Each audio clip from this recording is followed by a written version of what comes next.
नमस्ते और स्वागत है आपका। आज हम बात करने जा रहे हैं स्किज़ोफ्रेनिया के बारे में। स्किज़ोफ्रेनिया एक जटिल मनोरोग है जिसके होने का एक कारण नहीं है। अगर आपके परिवार में किसी को स्किज़ोफ्रेनिया है तो उसके करीबी रिश्तेदारों को ये रोग ज़्यादा हो सकता है। दिमाग में बदलाव होने के कारण या फिर दिमाग में एक रासायनिक यानी कि डोपामिन की मात्रा ज़्यादा होने से भी ये रोग हो सकता है।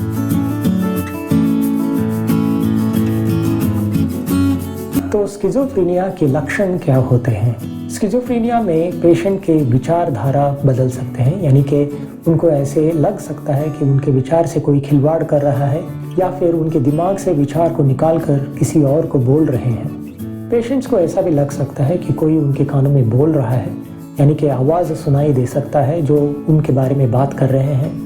अपने आप बोलना या फिर अपने आप में हंसना ऐसा भी हो सकता है। इसमें नेगेटिव सिम्टम्स भी हो सकते हैं, यानी कि पेशेंट ज़्यादा बात नहीं कर सकते या फिर अपने आप को कमरे में बंद करके रखते हैं और किसी भी चीज़ में दिलचस्पी नहीं दिखा सकते हैं। हर चीज़ पर शक करना और गुस्सा करना ऐसे भी हो सकता है। स्किज़ोफ्रेनिया में लॉस ऑफ इंसाइट भी होता है, यानी कि पेशेंट को ये पता नहीं चलता है कि उनकी मानसिक स्थिति ठीक नहीं है और उसके लिए इलाज लेना ज़रूरी होता है।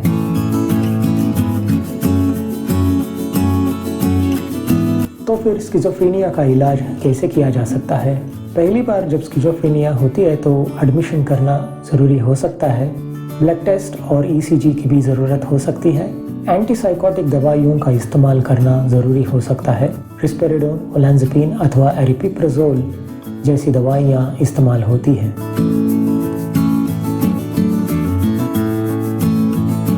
इन दवाइयों को कितने दिन लेना है ये कहना मुश्किल हो सकता है, क्योंकि स्किज़ोफ्रेनिया जो है वो एक क्रॉनिक बीमारी है, यानी कि बहुत साल तक चलने वाली बीमारी है।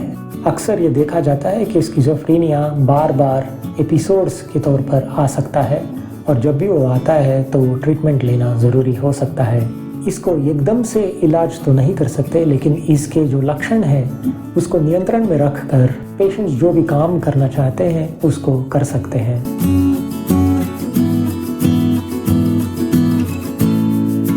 स्किज़ोफ्रेनिया को नियंत्रण में रखने के लिए परिवार की भूमिका बहुत महत्वपूर्ण होती है। जहाँ तक हो सके पेशेंट को प्रोत्साहित करते रहिए और ये ध्यान में रखिए कि पेशेंट अपना जो भी ट्रीटमेंट है उसको ठीक से ले रहे हैं।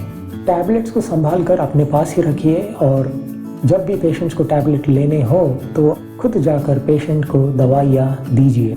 पेशेंट को गाली देना अथवा उसकी तुलना किसी और के साथ करना या फिर ये बोलना कि पेशेंट की वजह से सब कुछ बिगड़ रहा है, ऐसा करना ठीक नहीं होगा, क्योंकि स्किज़ोफ्रेनिया फिर से वापस आ सकता है और उसको नियंत्रण में लाना बहुत मुश्किल हो सकता है।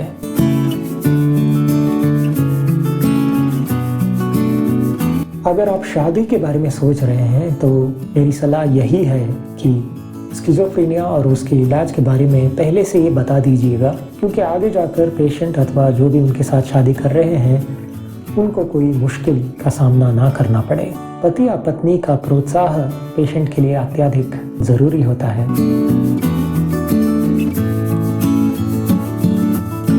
स्किज़ोफ्रेनिया एक जटिल मनोरोग तो है, लेकिन इसके लक्षण को नियंत्रण में रखकर पेशेंट्स अपना काम और निजी जीवन संभाल सकते हैं।